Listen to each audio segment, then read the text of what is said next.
During my childhood, my family was like a drop of water in a vast river, never remaining in one location for long. We settled in Rhode Island when I was 8, and we remained there until I went to college in Colorado Springs. Most of my memories are rooted in Rhode Island, but there are fragments in the attic of my brain, which belong to the various homes we had lived in when I was much younger.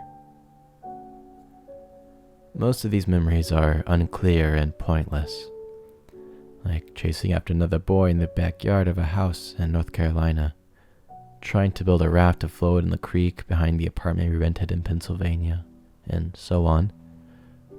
But there is one set of memories which remains as clear as glass, as though they were made just yesterday. I often wonder whether these memories are simply lucid dreams produced by the long sickness I experienced that spring, but in my heart, I know they are real. We were living in a house just outside the bustling metropolis of New Vineyard, Maine. There's a population of maybe 640. Our house was a large structure, especially for a family of 3. There were a number of rooms that I didn't see in the 5 months we resided there. In some ways, it was a waste of space, but it was the only house on the market at that time that was within at least an hour's commute of my father's place of work. The day after my 5th birthday, which was attended by my parents alone, I came down with a fever. The doctor said I had mononucleosis, which meant no rough play, and more fever for at least another 3 weeks. It was horrible timing to be bedridden. We were in the process of packing our things to move to Pennsylvania, and most of my things were already packed away in boxes, leaving my room barren. My mother would bring me ginger ale and books several times a day, and these would serve as the function of being my primary form of entertainment for the next few weeks. Boredom always loomed just around the corner, waiting to rear its ugly head and compound my misery. I don't exactly recall how I met Mr. Widemouth. I think it was about a week after I was diagnosed with mono. My first memory of the small creature was asking him if he had a name. He told me to call him Mr. Widemouth because his mouth was, in fact, large. Actually, everything about him was large in comparison to his body, his head, his eyes, his crooked ears. But his mouth was by far the largest. "You look kind of like a Furby," I said as he flipped through one of my books. Mr. Widemouth stopped and gave me a puzzled look. "Furby? What's a Furby?" he asked. I shrugged. "You know the toy? The little robot with big ears. You can pet them and feed them almost like a real pet." "Oh," Mr. Widemouth resumed his activity. "You don't need one of those. They aren't the same as having a real friend." I remember Mr. Widemouth disappearing every time my mother came in to check on me. "I lay under your bed," he later explained. "I don't want your parents to see me because I'm afraid they won't let us play anymore." We didn't do much during those first few days. Mr. Widemouth just looked at my books, fascinated by the stories and the pictures they contained. The 3rd or 4th morning after I met him, he greeted me with a large smile on his small face. "I have a new game we can play," he said. "We have to wait until after your mother comes to check on you, because she can't see us play it. It's a secret game." After my mother delivered the books and soda at the usual time, Mr. Widemouth slipped out from under my bed and tugged on my hand. "We have to go to the room at the end of this hallway," he said. I objected at first, as my parents had forbidden me to leave my bed without their permission, but Mr. Widemouth persisted until I gave in. The room in question had no furniture or wallpaper. Its only distinguishing feature was a window opposite of the doorway. Mr. Widemouth darted across the room and gave the window a firm push, flinging it open. He then beckoned me to look to the ground below. We were only on the second story of the house, but it sat on a hill, and from this angle the drop was much farther than 2 stories due to the decline. "I like to play pretend up here," Mr. Widemouth explained. "I pretend that there is a big soft trampoline below this window, and I jump. If you pretend hard enough, you bounce back up like a feather. I want you to try." I was a 5-year-old with a fever, so only a hint of skepticism darted through my thoughts as I looked down and considered the possibility. "It's a long drop," I said. "But that's all part of the fun. It wouldn't be fun if it was only a short drop. If it were, then you may as well just bounce on a real trampoline." I toyed with the idea, picturing myself falling through the air, only to bounce back to the window by something unseen by human eyes. But the realist in me prevailed. "Maybe some other time," I said. "I don't know if I have enough imagination. I could get hurt."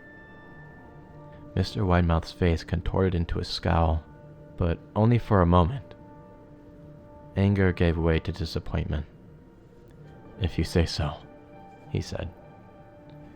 He spent the rest of the day under my bed, quiet as a mouse. The following morning, Mr. Widemouth arrived holding a small box. "I want to teach you how to juggle," he said. "Here are some things you can use to practice before I start giving you lessons." I looked in the box. It was full of knives. "My parents will kill me!" I shouted, horrified that Mr. Widemouth had brought knives into my room, objects that my parents would never allow me to touch. "I'll be spanked and grounded for a year." Mr. Widemouth frowned. "It's fun to juggle with these. I want you to try." I pushed the box away. "I can't. I'll get into trouble. Knives aren't safe to just throw in the air." Mr. Widemouth's frown deepened into a scowl. He took the box of knives and slid under my bed, remaining there the rest of the day. I began to wonder just how often he was underneath me.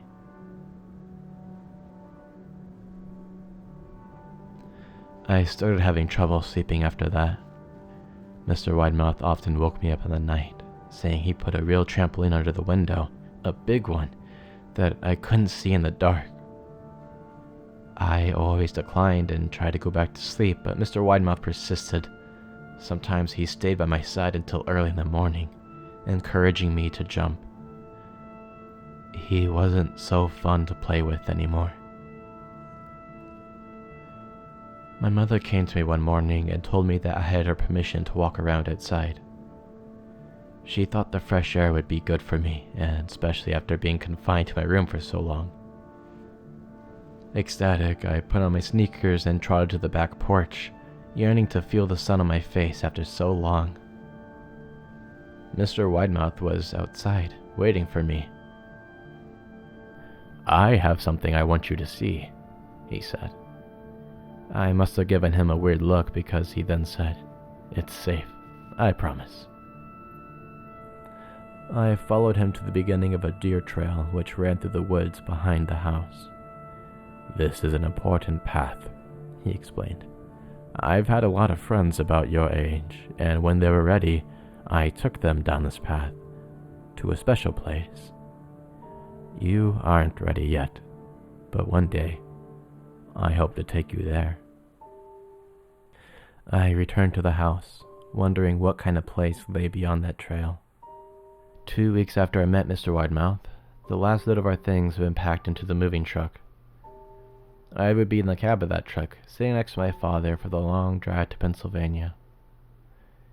I considered telling Mr. Widemouth that I'd be leaving, but even at 5 years old, I was beginning to suspect that maybe the creature's intentions were not to my benefit, despite what he said otherwise. For this reason, I decided to keep my departure a secret. My father and I were in the truck at 4 a.m. He was hoping to make it to Pennsylvania by lunchtime tomorrow, with the help of an endless supply of coffee and a 6-pack of energy drinks. He seemed more like a man who was about to run a marathon, rather than one who was about to spend the entire 2 days sitting still. "Early enough for you?" he asked. I nodded and placed my head against the window, hoping for some sleep before the sun came up. I felt my father's hand on my shoulder.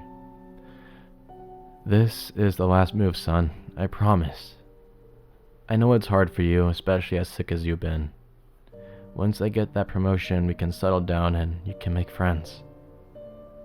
I opened my eyes as we backed out of the driveway, and I saw Mr. Widemouth's silhouette in my bedroom window. He stood motionless until the truck was about to turn onto the main road. He gave a pitiful little wave goodbye, steak knife in hand. I didn't wave back. Years later, I returned to New Vineyard.